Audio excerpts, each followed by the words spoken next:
মনি, তুমি এখনো বোর্ডে রিপোর্ট করোনি? আরে তোমার জন্য অপেক্ষা করতেছিলাম।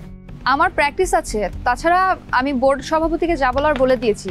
এখন তো তোমারই দেখা করতে হবে। তা ঠিক আছে। আচ্ছা নাইলা, এখানে আসার পর থেকেই না সবার নজর খালি আমার দিকে আর ওই জান্নাত মেয়েটার দিকে। আমি বুঝতেছি না বাকিদের কাছে কি এই ম্যাচের কোনো গুরুত্ব নাই? অবশ্যই আছে, সবার একটা প্র্যাকটিস ম্যাচও খেলা হয়ে যাবে, আর ভালো করলে নির্বাচকরা সেটা নোট করবেন। কিন্তু সবার চোখ আমাদের দুইজনের দিকেই কেন? সত্যি বলতে আজকের ম্যাচটা তোমাকে আর নতুন মাশরাফি জুনিয়রকে পরখ করে দেখার জন্য। আর বাকিরা ওদের পারফরমেন্সের কি কোনো পরীক্ষা হইব না? তুমি এতদিন ছিলে না, তাই হয়তো জানো না।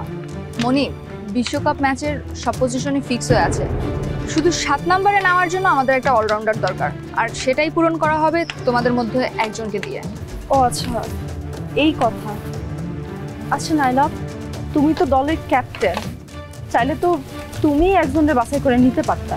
না, পারতাম না, কারণ আমার উপরে বোর্ড সভাপতির চাপ আছে, আর সবাই চায় নতুন মাশরাফি জুনিয়র মানে জান্নাত খেলুক। কেউ তোমার উপরে ভরসা করতে পারছে না। আর তুমি আসলে কারে চাও নাইলা দলে? অফকোর্স আমার প্রথম পছন্দ তুমি, কিন্তু আমার থেকেও বড় সিদ্ধান্ত নেবে এখানে নির্বাচকরা। আর এই জন্যে তুমি এই ম্যাচ খেলার পক্ষে ছিলা? অনেকটা বলতে পারো, কিন্তু আমার হাত পা বাঁধা ছিল, কিছু করার ছিল না। তুমি যে আমার উপর ভরসা করতে পারতেছো না নাইলা, সেটা তুমি স্বীকার না করলে আমি বুঝতে পারি। মনি, বোঝার চেষ্টা করো। আমি তোমার দোষ দিতেছি না নাইলা, তোমার সহযোগিতার কারণে হয়তো আমি আরেকটা ম্যাচ খেলার সুযোগ পাইছি, আর আমার উপরে ভরসা রাখার কোনো কারণও আমি দেখতেছি না। প্রথমত আমি খেলার মধ্যে অনেকদিন ধরে ছিলাম না, আর দ্বিতীয়ত এখন তো আমার ফিটনেসও ঠিক নাই। এর মধ্যেই চলে আসছে আমার নতুন মাশরাফি জুনিয়র জান্নাত। মেয়েটা কিন্তু বেশ ভালো খেলে, ওর স্কুল ক্রিকেট ঘরোয়া লিগের পারফরমেন্স কিন্তু বেশ ভালো। তুমি দেখেছো জান্নাতের খেলা? হয়, দেখলাম। ভালো খেলে সেটা স্বীকার না করলে আসলে অন্যায় হইব, আর ভালো না খেললে ওরে নিয়ে কি এত আলোচনা এত প্রশংসা হইব? শুধু নামে না, ওর সাথে অন্যান্য দিকেও তোমার অনেক মিল আছে। অনেক স্ট্রাগল করেছে ক্রিকেট খেলার জন্য, সেই চট্টগ্রাম থেকে ওর পুরো পরিবারকে ঢাকায় আসতে হয়েছে। জাতীয় দলে চান্স পাওয়াটা ওর জন্যও অনেক দিনের স্বপ্ন। তবে ওর সাথে কথা বলে মনে হলো জাতীয় দলেও চান্স না পাইলে ওর জন্য আরো অনেক বড় একটা ঝামেলা হইত। সেসব জানি না, তবে বোর্ড সভাপতি জান্নাতকে অনেক বেশি পছন্দ করে, আর এটাও জানে, তাই ও মুখিয়ে থাকবে ভালো খেলার জন্য। তুমি আর দেরি করো না, যাও সভাপতির সাথে দেখা করে এসো। আমার না খুব চিন্তা হইতেছে নাইলা, জান্নাতের কাছে হাইরে যাওয়ার ভয় না, নিজের কাছে নিজে হাইরে যাওয়ার ভয়।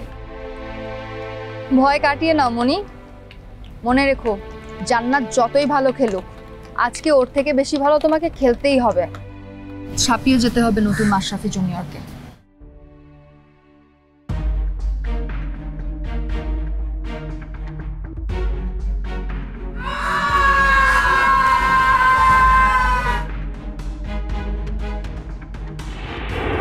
আমার ভরসা একটাই নাইলা, আমার মনের জোর।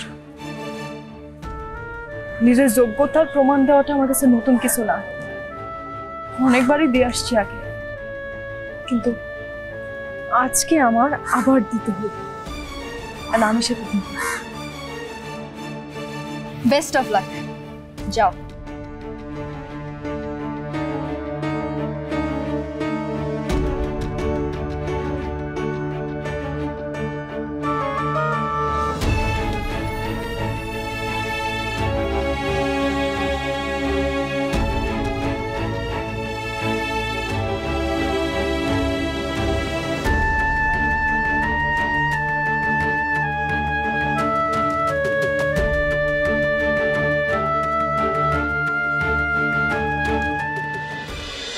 মাশরাফি জুনিয়র টিভিতে প্রচারিত হওয়ার পূর্বেই সম্পূর্ণ নতুন এপিসোড দেখুন শুধুমাত্র দীপ্ত প্লেতে।